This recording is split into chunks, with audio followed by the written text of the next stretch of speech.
जुबैर अपनी सितारा को तसल्ली देते हुए कहता है कि तुम्हें इन लोगों की वजह से परेशान होने की कोई भी ज़रूरत नहीं है। बहुत जल्द सब कुछ ठीक हो जाएगा और मैं सबको सेट कर लूँगा। तुम बिला वजह की टेंशन मत लेना। जिस पर सितारा कहती है कि अगर आप साथ हैं तो मुझे टेंशन लेने की क्या ज़रूरत है। यानी कि डबल ट्रिपल धोखेबाजी कर रही है इस इंसान से। लेकिन जी आप देखेंगे कि जहांगीर भी हैरान हो रहा है कि आखिर सिद्रा इतनी चालाक औरत है और ये सितारा उससे 10 हाथ आगे है।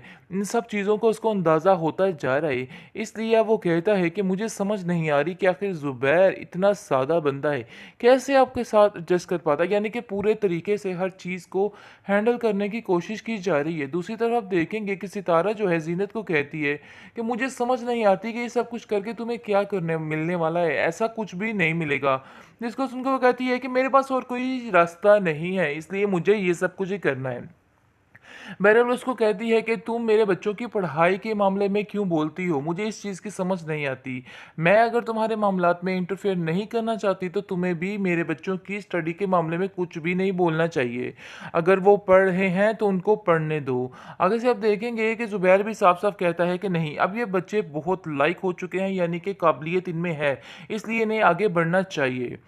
इस पर सितारा काफ़ी ज़्यादा गुस्से में आ जाती है क्योंकि उसका तो प्लान कैंसिल हो चुका है और वो जिस प्लान के तहत ये सब कुछ करना चाह रही थी, वो उसको नहीं मिल पा रहा है। यानी कि वो चाहती है कि इस घर में जो भी बात हो, उसी की ही मानी जाए। लेकिन ऐसा नहीं होगा। ज़ुबैर अपनी माँ को इम्पोर्टेंस देगा और इसकी कोई भी वैल्यू बाकी नहीं रहेगी क्योंकि ज़ुबैर भी कहीं न कहीं जानता है कि ये अपनी मर्ज़ी और मनमानी करना चाहती है। ज़ुबैर की माँ काफ़ी परेशान है और कहती है मेरी तो आए दिन अब तबीयत काफ़ी ख़राब रहती है। मुझे तो समझ नहीं आ रही कि आखिर सिद्रा का क्या बनेगा? सिद्रा को तो कोई पूछेगा भी नहीं। मुझे तो इस चीज़ की टेंशन खाई जा रही है। जिस पर ज़ुबैर उसको काफ़ी तसल्ली देता है और कहता है कि आप फ़िक्र मत करें, वो मेरी बहन है और मैं उसका हमेशा ख़्याल रखूँगा।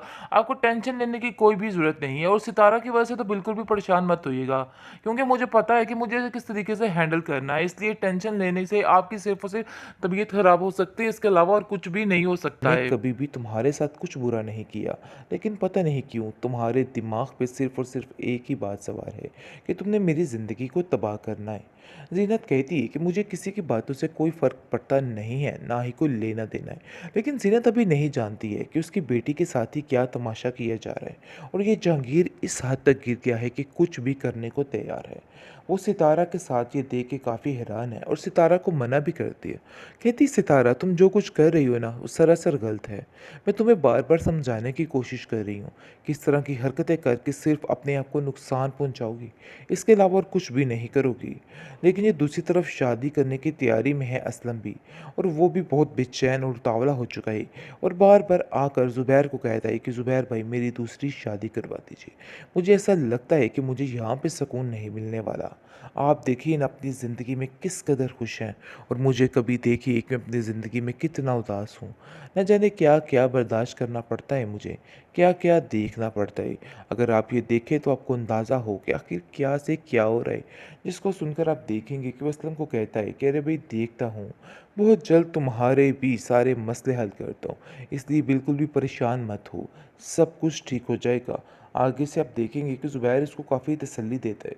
लेकिन जैसे ही घर आता है, घर का माहौल बिगड़ा-तिगड़ा होता है। देख के काफ़ी हैरान हो जाता है। कहता है आखिर ये क्या तमाशा है? कब तक ये तमाशे लगे रहेंगे और ये सब कुछ ऐसे ही होगा? मुझे तो कुछ समझ नहीं आ रही। आप लोगों को सितारा को एक्सेप्ट करना ही होगा, क्योंकि सितारा को एक्सेप्ट किए बगैर आप लोगों को कुछ भी नहीं हासिल होगा। अगर आप लोग उसको एक्सेप्ट करते हैं तो आपके हाथ में सब कुछ आ सकता है, अदरवाइज़ ऐसा कुछ भी नहीं है। ये बात मैं आप लोगों को बार-बार समझाने की कोशिश करता जा रहा हूँ। जैसा कि जहांगीर ने अपनी हरकतें हर तरफ बिखेरनी शुरू कर दी हैं, हर एक को बताना शुरू कर दिया है कि आखिर वो कितना घटिया इंसान है। आप देखेंगे कि किस तरह से अब जाकर ज़ीनत और उसकी बहन पर भी टोरे डालना शुरू हो चुका है। लेकिन जैसे ही ये बात ज़ीनत को बताई जाती है तो ज़ीनत कहती है कि यहाँ पे मैं कुछ नहीं कर सकती। बेहतर यही है कि तुम यहाँ आइंदा से मत आना। मैं तुम्हें किसी भी मुश्किल में नहीं फंसा सकती हूँ। दूसरी तरफ आप देखेंगे कि सितारा जो है वो दिन ब दिन अपने रंग रूप को ज़्यादा तेज़ करती जा रही है, क्योंकि वो जान चुकी है कि वो एक तीर से दो निशाने कर रही है और अब इसको समझ आ चुकी है कि उसने क्या करना है। जैसा कि सिद्रा तरह तरह के इल्ज़ाम लगाती है इस लड़की सितारा पर, लेकिन ज़ुबैर इस बात को नहीं मानता और कहता है कि ख़बरदार, आइंदा से कभी भी इस किस्म की कोई फजूल बात करने की कोशिश की, क्योंकि मैं इन बातों का कभी यकीन नहीं कर सकता और मुझे पूरा यकीन है कि सितारा बिल्कुल बेकसूर है और सितारा ने कुछ नहीं किया है। मुझे ऐसा लगता है कि आप लोग जानबूझकर ये सब कुछ कर रहे हो, सिर्फ़ और सिर्फ़ सितारा को मेरी नज़रों में गिराने के लिए। लेकिन ऐसा नहीं हो सकता है, क्योंकि सितारा मेरी नज़रों से कभी नहीं गिर सकती है। ये बात आप लोग भी अच्छे तरीके से समझ जाइए तो बेहतर है।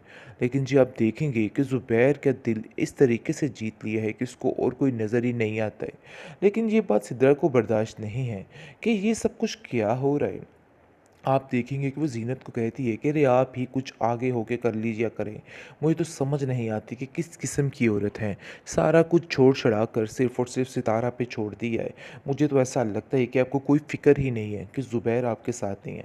इस पर वो कहती है कि मेरे फ़िक्र करने या ना करने से कोई फ़र्क नहीं पड़ता, क्योंकि आप लोगों ने उसका दिल इतना बदज़न मुझसे कर दिया है कि उसको कुछ समझ नहीं आती कि मैं क्या करूँ? जी आप देखेंगे कि सितारा कहती है सिद्रा को कि देखो मेरे साथ पंगा लोगी तो बहुत ही मसले में रहोगी।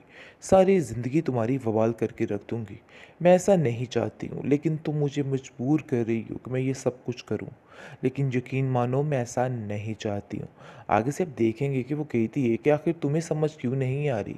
अपने दिमाग को दुरुस्त करने की कोशिश करो।